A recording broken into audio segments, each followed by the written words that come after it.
네, 또 하나의 제품은 이제 메탈 마스크 매니저입니다. 지금 이 부분은 사실은 캐드 툴에서 거의 감당을 하시죠. 라이브를 그릴 때 메탈 마스크를 그리시고 그거를 메탈 마스크 자체 데이터를 거부를 뽑아서 업체에 보내면 업체가 알아서 마스크를 만들어 드립니다. 그죠? 두께 얼마에 어떻게 하면 모양이 되는 걸 다 만들어 줍니다. 그래서 사실 자기 쪽 기술이 아니라 메탈 마스크 업체가 갖고 있는 기술력인데 이런 부분도 문제가 계속되는 게 아까 말한 어떤 규격이나 환경 문제 때문에 납의 양이나 이런 부분들이 조정이 되고 있거든요. 그러다 보니까 매번 마스크에 대한 관리를 해야 됩니다. 그래서 설계상에 있는 것처럼 여기 써드린 것처럼 설계상에서는 이런 것들을 수용을 해서 장착을 사전에 검토하겠다라는 내용입니다. 그래서 저희가 아까 설명드린 UP이라는 시스템에 이런 내용들을 기록하고 있습니다. 일단 부품에 대한 마킹을 기록할 수 있게끔 가이드 드렸고요. 이렇게 기준이 되는 마크 핀이 기준 핀이 돼서 각도를 검사할 수 있도록 했던 부분과 지금 보시는 패킹 상태의 정보를 넣거나 픽업하는 좌표, 옵셋 좌표를 관리할 수 있게끔 툴에다가 데이터를 넣어놨습니다. 그래서 기존에 흐르는 것처럼 모델이 나오면 장착 프로그램 작성하고 테스트를 하죠. 이 과정이 아까 말한 실제 라인에서 실물을 갖고 확인하시던 부분을 지금 보시는 것처럼 프로그램 작성이 되면 사전에 그러니까 라인에다 직접 제품 흘리기 전에 검토를 하는 겁니다. 검토를 해서 부품이 이렇게 역삽이 나거나 좌표가 틀어지면 이 부분을 수정해서 이상이 없는 상태로 만든 다음에 장비에 넣기 때문에 아까 같이 부품을 폐기하는 그런 실험 자재들이 점점 없어지는 거고 반복되는 횟수도 줄어들 수 있다라는 얘기죠. 예, 이제 그래서 탄생한 제품입니다. 마운트 에뮬레이터. 그래서 쭉 장착에 대한 어떤 정보가 나오고 여기에 미스가 있으면 저희가 콜렉트라고 하게 되면 얘가 맞게끔 각도나 좌표가 바뀌는 부분이고요. 또 하나 이게 말씀드린 것처럼 53역삽, 그죠? 좌표가 바뀌거나 각도가 바뀌는 부분에다가 추가적으로 더 추가한 부분이 부품 정압입니다. 이게 뭐냐면 마운트 데이터도 사람이 만드는 거거든요. 좌표나 각도나, 그죠? 거기에 가장 중요한 건 부품명을 넣습니다. 자기가 어떤 자재를 쓰겠다라는 거. 그죠? 그러니까 그러다 보니까 실제 BOM, 아까 말한 BOM상에 있던 부품하고 실제 장착되는 부품하고 일치를 해야 되는데, 여기 많은 분들이 아마 경험해 보셨지만 자재를 할 때 하나만 쓰지 않지 않습니까? 그죠? 대체 부품을 쓰거든요. 대체 부품을 쓰다 보니까 잘못해서 부품을 올리는 경우가 있습니다. 그죠? 그러면 마운트에 있는 부품과 BOM에 있는 부품이 맞는지 그것 또한 사전에 검토를 하셔야 됩니다. 아니면 양산에 흘려놓고 일일이 그 부품을 다 확인을 하셔야 되거든요. 눈으로 측정을 하시거나 하는 그런 부분들이 있는데 그런 부분을 사전에 다 검토하실 수 있게끔 하는 시스템입니다. 그래서 이렇게 해서 장착 쪽에 필요한 어떤 솔루션들을 DB화하고 거기에 따른 내용들을 가지고 마운트 하기 사전에 검토해서 다른 데이터를 만든 다음에 장착에 바로 수입해서 사용하실 수 있게끔 현재 솔루션이 개발이 됐고 활용하고 있는 사례입니다.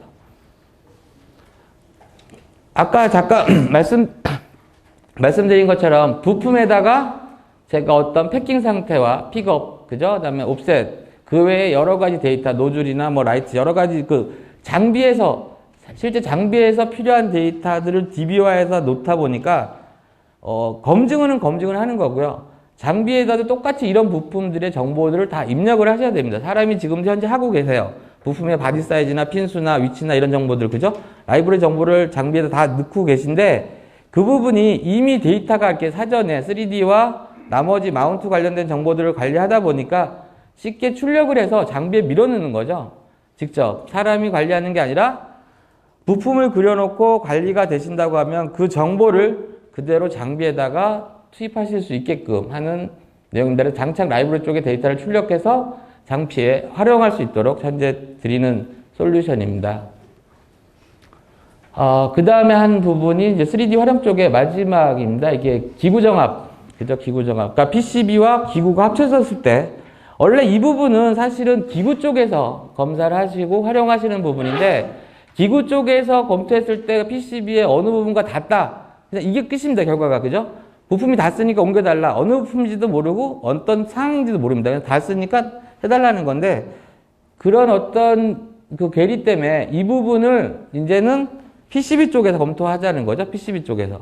PCB에서 PCB 설계 끝나시고 3D 부품을 올려놓으시고 기구 데이터를 받으면 어느 부품이 어떻게 닿거나 어느 부품이 거리가 얼마만큼 떨어졌는가 하는 부분들을 사전에 미리 검토할 수 있는 내용입니다. 그래서 1차적인 건 기구물과의 접촉 검증이고요. 그 다음 하는 건 간격입니다. 간격. SY축으로 얼마만큼, 지축상으로 얼마만큼 떨어져 있느냐 이런 것들을 보는 거고, 또 다른 내용이 두 가지가 더 추가됐습니다. 하나는 기구물과 붙어야 되는 거. 그러니까 열이 나는 부품이 히싱크처럼 바깥에 기구물과 붙어야 되는데 너무 떨어져 있다. 이것도 문제가 되니까 이제 그런 것도 사전 검토를 하시는 거고요. 또 하나는 회로 검증입니다. 회로. 그러니까 대부분 기구물과 닿는 것들은 그라운드나 이런 쪽에 쇼트해서 접지를 한다라고 하는데, 그런 부분 말고 다른 일반 신호선이나 전압선에 가까이 있거나 아니면 닿았을 때 문제가 되니까 그런 부분도 검토할 수 있게끔 만들어진 아이템입니다. 그래서 잠깐 보시면 지금 보시는 것처럼 기구물에 어떤 부품이 닿거나 아니면 회로 쪽에 가까이 있거나 아니면 커넥터 쪽 부분이 붙어야 되는데 떨어져 있는지 이런 것들을 사전에, 그러니까 실물을 만들기 전에 사전에 다 검토할 수 있다라는 그런 쪽의 내용입니다.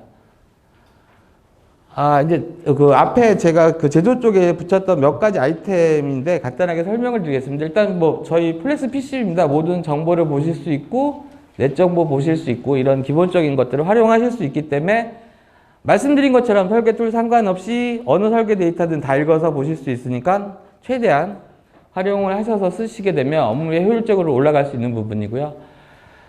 그 다음 이제 보안적인 문제입니다. 보안. 그러니까 원하시는 부분의 내용을 절단하시거나 아니면 회로 정보를 없애고 부품 정보만 보낼 수 있거나 하는 형태로 업체들과의 데이터를 주고받으면서 보안을 준수할 수 있게끔 지원해드린다는 부분이고요.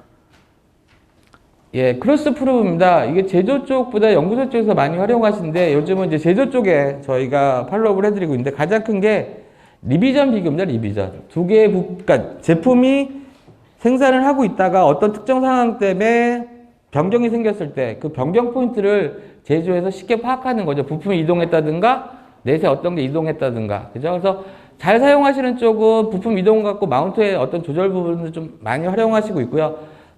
또 다른 쪽에서는 활용하시는 게 테스트 포인트입니다. 테스트 포인트. 이전의 테스트 포인트와 현재 있는 테스트 포인트의 변경사항을 미리 파악해서 어떻게 자기가 만든 테스트 지그를 활용할 수 있는지 그런 쪽으로 검토를 하시는 분들도 계십니다. 작업 지도서입니다. 작업 지도서. 대부분 제조 쪽에서 실제 마운트가 되거나 제품을 확인할 때 지금 보시는 것처럼 이런 도면을 받으시잖아요. 그래서 도면, 뭐 색깔 칠한 게 뭐 금지를 시킨다든가 아니면 뭐 극성이니까 관심 있게 봐야 된다든가 하는 그런 부분들을 이제 표시해서 주는 건데, 쉽게 툴에서 설정한 기준으로 이런 부분이 자동으로 다 생성이 됩니다. 그래서 되도록이면 작업 주소를 도면으로 관리하고 계신데, 되도록이면 저희는 그냥 데이터를 주고 받으라고 말씀드립니다. 데이터를. 왜냐면 쉽게 찾을 수 있으니까. 도면 주시면 여기에서 U1이 어딘지 R1이 어딘지 찾아야 되거든요. 쫓아다녀야 됩니다. 그러니까 찾을 수 있게끔 텍스트 형태로 구분할 수 있게끔 지원을 해드렸긴 했지만, 그래도 쉽게 서치하실 수 있으려면 실제 PCB 설계 데이터를 주고 받으시는 게 더 효율적으로 활용하실 수 있는 사례입니다. 이제 마지막 결론입니다. 제가 갑자기 시간이 밀려서 뛰어가더니, 그래서 말씀드린 것처럼 꽤 오래전부터 실물 검증에서 체크리스트 자체를 확인하신 거죠. 그러니까 표준이라고 하는 겁니다. 표준.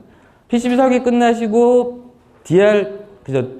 DRC를 돌리시고 그거에 따라서 실물이 제작이 되면 제조 쪽에서 하시는 건 실물을 가지고 검토를 하십니다. 체크리스트 상에서 얘가 준수했는지, 그죠? 가장 표준으로 이루어졌던 부분인데, 회로 데이터를 활용하기 시작하면서 이 부분이 사전 검증으로 앞으로 당겨진 상태입니다. 앞으로. 그래서 제조가 설계 데이터의 어떤 체크리스트가 입력이 되고 거기에 따라서 기준을 가지고 설계가 제대로 된 검증을 하는 부분이 현재 이루어지고 있고요. 추가적으로 이제 요즘에 많이 하시는 게 정기적인 검증, 그죠? DFE라고 해서 어떤 노이즈성이나 EMI성 아니면 안전규격 같은 거 갖고 더 검토를 추가해서 하시는 부분. 그래서 설계 데이터를 활용하시면서 일어났던 일들이 한 몇 년째 꽤 잘 시스템 구축이 되시고 굉장히 업무상 많은 도움을 많이 받으셨는데, 한계가 생긴 거죠. 한계가 2D상의 데이터를 갖고 한계가 생기신 부분을 3D 데이터 형상을 갖고 추가를 하시면서 제조 분량 검토는 당연히 하시는 거고요. 아까 말씀드린 것처럼 디자인이 아닙니다. 그러니까 데이터까지도 검증을 하셔야 돼요. 그래서 나온 게 장착 검증, 그죠?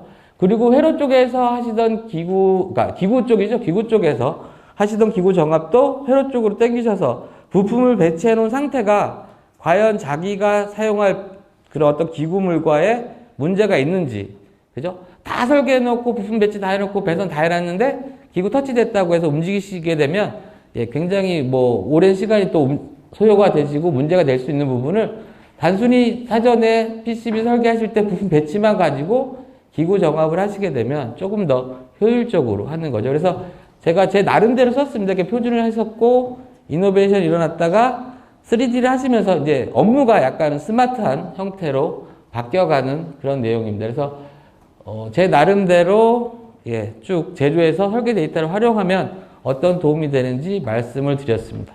예, 이상입니다. 혹시 질문 있으면 질문해 주시기 바랍니다. 예, 그럼 저는 이만 마치겠습니다. 감사합니다.